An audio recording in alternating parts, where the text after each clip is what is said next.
Адахан Кимсанбаевичти жаштар агай деп атайбыз. Анткени Мадумаровду мамлекеттик ишмер же бир гана саясатчы катары эмес, Айтматов өзүнүн чыгармасында ачып берген биринчи мугалим Дүйшөндүн образында көрөбүз.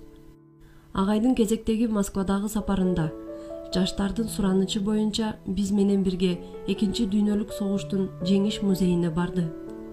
Алгач профессионалдуу гид менен биргеликте агайга музейди тааныштыруу максатында элек. Бирок Мадумаров өзү тарыхчы болгондуктан агайыбызга эмес, бизге гид керек экендигин түшүнгөндө, агайыбыз бизге өзү гид болуп, эң профессионалдуу гидтен да сонун жеңиш согушунун тарыхын баяндап берди.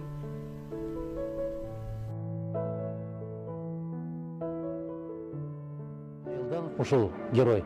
Он герой получил в 44 году. Был капитаном, командиром разведроты. Ушел. И был каза болду, 80 канчанчы жылы каза болду. То есть он еще после войны еще жил? Не, она... Получается, живых тоже здесь? Все, которые принимали участие. Которые известны. И анан экинчи эмнеси Жакыпов, Осмон Жакыпов. Мүмкүн Д деп жазылышы мүмкүн. Смотри, ушунчалык адилеттүүлүк болгон генерал Лисмус согушту жеңген киши бир эле жолку Советтер Союзунун баатыры. Экинчиси социалисттик эмгектин баатыры. Маршалга Жуковго Моомдун 4-төөнү берген. Төртөө. Бул деген улуулук, адилеттүүлүк. Ошон үчүн парадты дагы единственный 4-жды герой. Да, единственный человек, да. Это Жуков. Вот ошону жанагы жеңиштин маршал Победы деген эмнени берген да. Ошон үчүн парадты сен кабыл ал деген. Бизде ошону элестетүү мүмкүнбү? Мен деп чыкмак да, мен. Мен анан кийин менден кийин дагы мен депчи.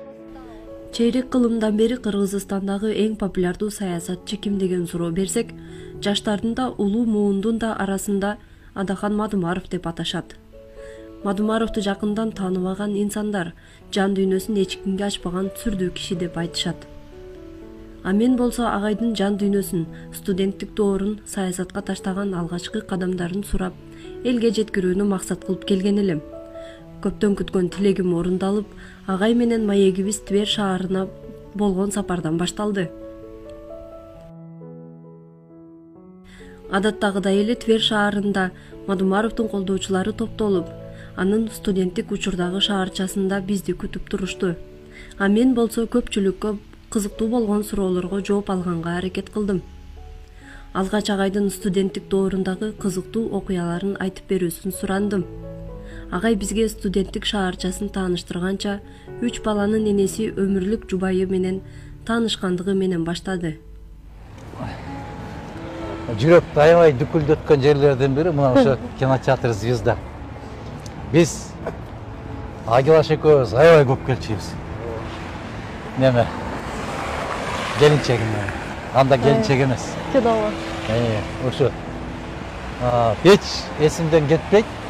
Ушул жерге кирип алып бир зеленый луч дегенде бир киного кирип алып, эмне жөнүндө болгон эч эмне кылган эмес, түшүнгөн эмеспиз. Шын чыгып алып кино эмне жөнүндө деп таң калганбыз. Мына ушул кинотеатр Звезда. Горький библиотека азыр көрөбүз. Трамвай кетет элек, трамвай. Биз жана университеттен чыктым го. Ошол жерден остановка бар, остановкага чыгып, троллейбуска, трамвайга отурсам, алдында кызыл плащ кийген, чачы кара. Чачы кара кыздарды көрүш мүмкүн эмес деди. Азыр эми Бишкектин бир району болуп кетти Москва. Кезде чачы кара көрүп калыш бул өзүнчө бир чоң нерсе. Мен артынан чыктым, ал алдында отурат, бетин көргөн жокмун. Ошол бойдон барсак спортивный переулоктон түштү. Мен да түштүм. Мен алдында кетип бардат. Азыркыдай болуп ойсо келенбейсиң да ал кезде. Тартынасың, артынан бара бердим, барсам, биздин жатаканага кирип кетти. Кайсы кабатта киргенин билбейм. Туран деген жигит бар эле. Филология факультетинде окуйт эле. Кирдим дагы Туран. Ушундай 9 кабат жатакана элестетсең, тап дедим. Десем алгы кират, кайсы факультет? Мен билбейм кайсы факультет. Аты кимби? Билбейм. Мен бетинде көргөн жокмун да. Анан аябай жок болуп кетти дагы 2 сааттан кийин күчүлүп келди. Болсо ошол башкасы жок экен депчи. А көрсө физматта факультетте экен. 4-кабатта. Ушул жерде бар экен, жүр деди, анан барып кирсек, ушул мен бетим көргөн эмесмин да, тааныбайм. Мындай карасам кызыл плащ илинип туруп, ушул экен деген. Ушуну таанышкан, көрбөй туруп. Студенттик кезиндеги Твердин кандай кооз болгонун, ал күндөрдү күнү бүгүнкүдөй эстеп, көчө бойлой тигилген ар бир бак дарактардан бери эскерип жатты. Ошол кездеги Твердин кооз имараттарынын кайсыл жылдары жана кантип салынганын айтып, дал ошол имараттар Кыргызстанда да курулушун, көчөлөрүндө түнү да жаркырап жарык күйүп турушун кыялданганын жашырбады. Мана Назира, мына жерден баштап, тетиги жерден. Тетиги, көрдүңбү? Бүт баары бир стилде курган. Эми ошол 200 жыл башта. 200 жыл башта. Ошондой талап кылган. Эми бизде Бишкекте болобу, Ошто болобу, кайсы шаарда болбосун, ошондой план жок. Баарына бирдей, бири-бириңнен өзгөчөлөнбө. Мына Волга менен, пароход менен өтүп баратканда бүт баардыгы бирдей көрүнсүн, көрдүңбү? Кандай саясат жүргөн. Мамлекетте ошондой саясат жүрүү керек. Кыргызстан менен ошол барган мамлекетиңизди салыштыруу болобу? Сөзсүз. Мен баардык нерсени салыштырам. Мына аялдамалары кандай, жөө баскан жерлери кандай, жарыгы кандай, үйлөрдүн фасадтарын кандай кылып койгон, баардыгын салыштырам.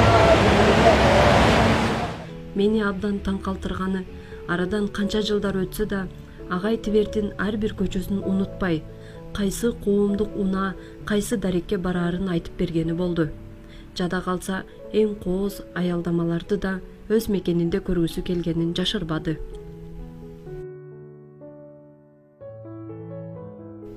Адахан агайдын бардык эскерүүлөрүнөн мени эң таасирленткени анын жаштайынан ыр жазганы болду. Студенттик жатакананын балконунда чапан жамынкан жаш жигит ата журтун сагынып, шамалга да өз мекенине ала кет деп жалынган жалындуу ырсаптары мени гана эмес, элим деген ар бир мамлекетчил инсанды таасирлентпей койбойт. Көптү көрдүм, сендей жерди көрбөдүм. Көп көгөндүм, бөтөн элге көнбөдүм деп. Комузумдун күүсүн күндө сагынып, кайтып сага ата журтум жөнөдүм dedim. Шаркыраган суунун үнүн сагындым, шаң кызылыкка учкан бүркүт сымал калкындым. Шаңкылдаган күлкүсүнө элимдин шамалга да алып кет деп жалындым деп жазгандарым ошол жерде 8-кабатта турбайбы балкон. Ошол жерде туруп жазылган. Керемет.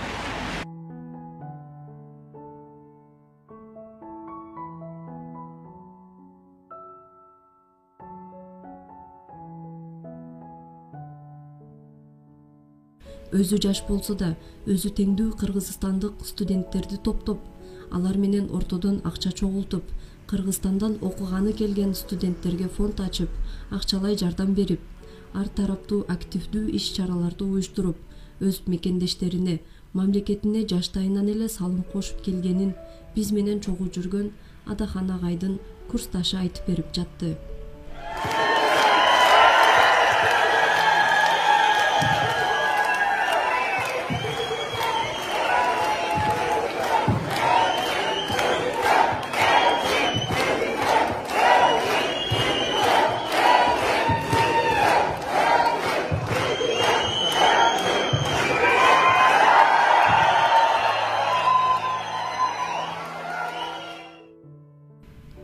Өз өлкөсүн, мамлекетин катуу сагынган саясатчы барбы?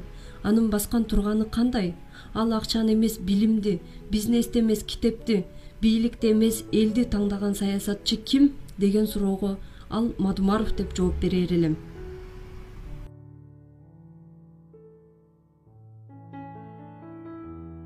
Кыргыз жерим, сенден карыш жылбайын.